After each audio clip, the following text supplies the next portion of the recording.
পৃথিবীর সবচেয়ে বড় লঙ্গরখানা, যেখানে প্রায় 1 লক্ষ মানুষকে 24 ঘন্টায় এখানে খাবার পরিবেশন করা হয়।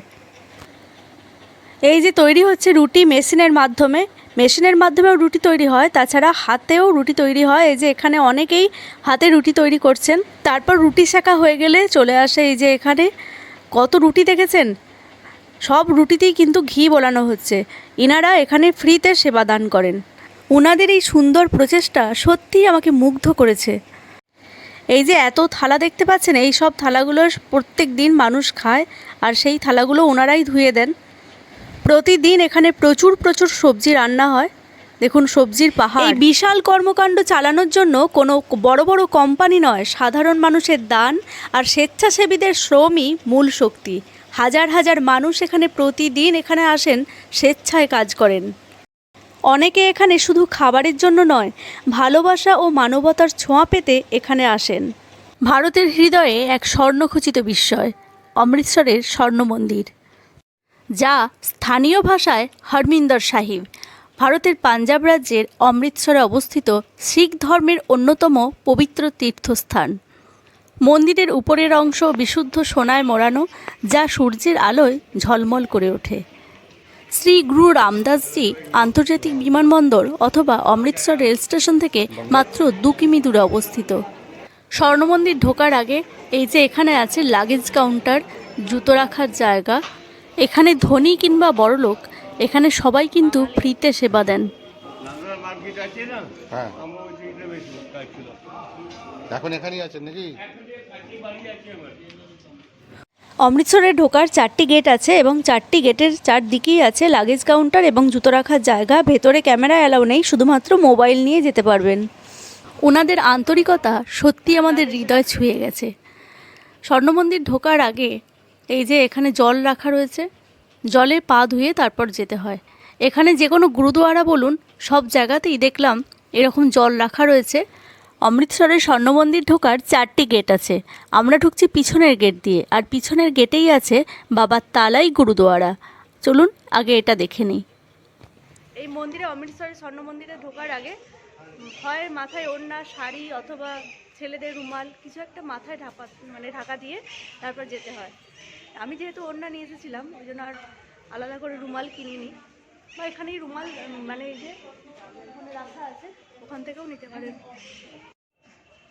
শিখদের ষষ্ঠ গুরু হরগোবিন্দ সাহিব একটি ঐতিহাসিক ঘটনার সময় এখানে অবস্থান করেছিলেন। এটি শিখ ধর্মের সমৃদ্ধ ইতিহাস।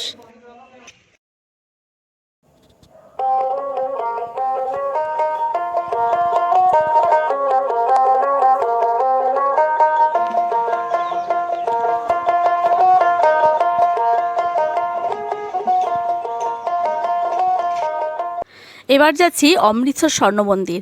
এইটা হচ্ছে পিছনের গেটটি। আর এখন দেখুন সবাই হাত ধুচ্ছে, এখানে সাবানও রাখা রয়েছে।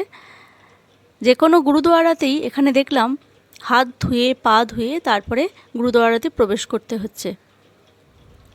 ওই যে লাল কার্পেট দেওয়া রয়েছে, আর এই যে দেখুন এখানে জল দেওয়া রয়েছে, এখানে পা ধুয়ে তারপর যেতে হয়। মন্দিরের উপরের অংশ 750 কেজি খাঁটি সোনায় মোড়ানো। মন্দিরের চারিপাশে আছে বিশাল জলাধার, যেখানে ভক্তরা স্নান করেন এবং বিশ্বাস করেন যে এখানে স্নান করলে নাকি আত্মা শুদ্ধ হয়। শিখ ধর্মের পঞ্চম গুরু অর্জুন দেব 1581 সালে মন্দিরটি নির্মাণ করেন। মন্দিরের স্থাপত্যশৈলী মুঘল ও রাজপুত স্থাপত্যের সংমিশ্রণ।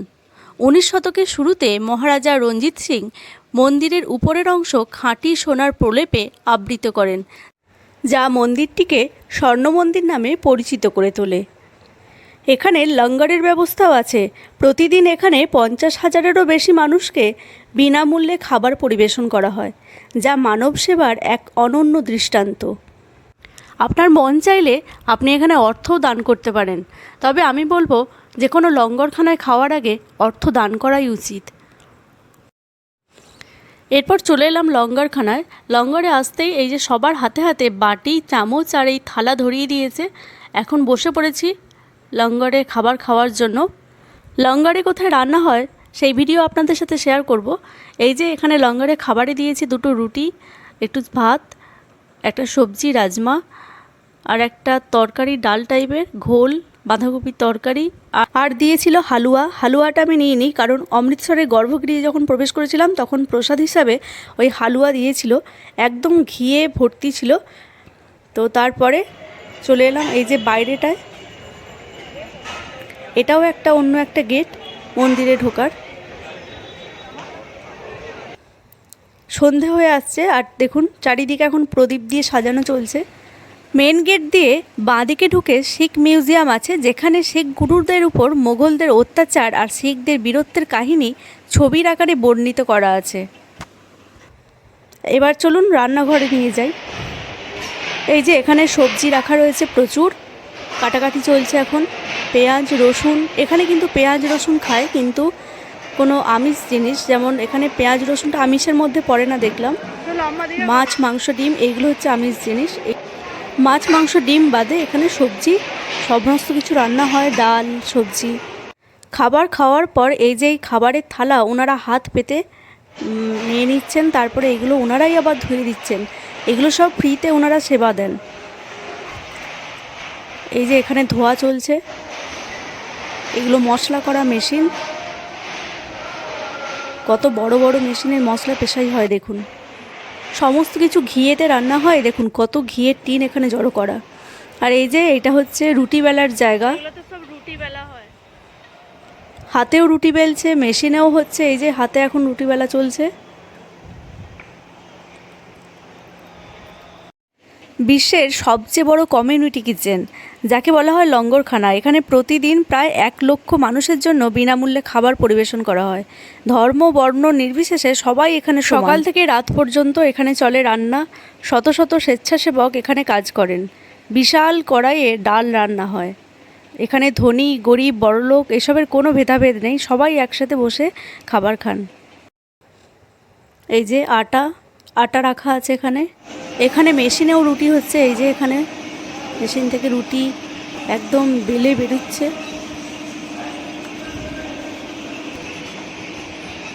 ওই দেখুন লেচিগুলো পড়ছে কি সুন্দর হয়ে, আর একদম রুটি সেকে ফুলে বেরোচ্ছে, একদম পরিষ্কার রুটি। তারপরে এই রুটিগুলোকে সংগ্রহ করে নিয়ে এসে এখানে দেখুন ঘি বলানো হচ্ছে।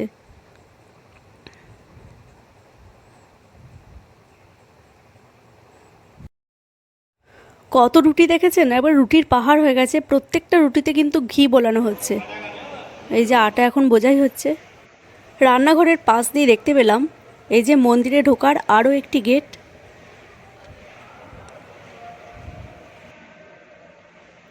ছাদে এসে দেখলাম যেসব রুটিগুলো বেঁচে যায়, মানে মানুষ খায় না, ধরুন নষ্ট হয় না, সেই সব রুটিগুলোকে শুকিয়ে আবার গবাদি পশুর খাবার হিসাবেও ব্যবহার করা হয়। এই ছাদে এখন রুটি অনেক দেখলাম শুকাচ্ছে। বিকেল গড়িয়ে সন্ধে নেমে এসেছে, আর অমৃতসরের স্বর্ণ মন্দিরও সেজে উঠেছে আলোকসজ্জায়। দেখুন কত সুন্দর লাগছে মন্দিরটা, অপূর্ব সুন্দর। এমনকি জলাশয়ের রঙটিও দেখুন সোনালি আভায় ঢেকে গেছে। এখান থেকে আপনারা আপনাদের সাধ্যমতো প্রণামী দিয়ে বাড়ির জন্য প্রসাদও নিয়ে যেতে পারেন। এখানে দেখুন কত ওলকপি ফুলকপি রাখা রয়েছে। ওলকপির কালারগুলো কি দারুণ না। তারপরে চলে এলাম মন্দিরের বাইরে। মন্দিরের বাইরেটা অনেকটা ম্যাল রোডের মতো, অনেক দোকানপাট আছে, খুবই রিজনেবল প্রাইসে অনেক কিছু পাওয়া যাচ্ছে। আর এটা হচ্ছে মালাই চা, আমরা খেয়েছিলাম, খুব সুন্দর খেতে ছিল।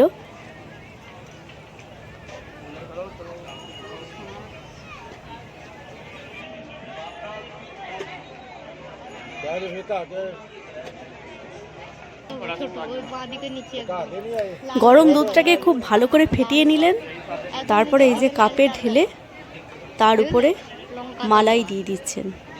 এই যে মোটা সরের মতো মালাই এটাকে দিয়ে দিচ্ছেন। খুব সুন্দর একটা কেশরের ফ্লেভার বেরোচ্ছিল, দারুণ খেতে ছিল। 1 কাপের দাম ছিল 50 টাকা।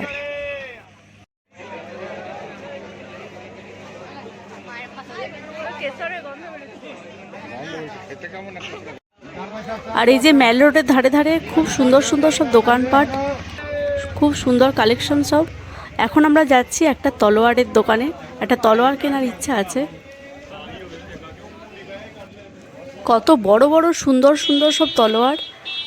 তো প্রথমে ইচ্ছে হয়েছিল যে খুব বড় একটা তলোয়ার কিনবো, তারপর ভাবলাম যদি ট্রেনে না নিয়ে যেতে যায়, তো তারপরে উনি বললেন না, বড় তলোয়ারও নিয়ে যাওয়া যায়। তো তারপরে একটা তলোয়ার কিনে নিলাম। ভিডিওটি কেমন লাগলো অবশ্যই কমেন্টে জানাবেন, আর ভালো লাগলে লাইক কমেন্ট সাবস্ক্রাইব করে যাবেন। আপনাদের একটা লাইক কমেন্ট আমাকে নতুন ভিডিও বানাতে উৎসাহী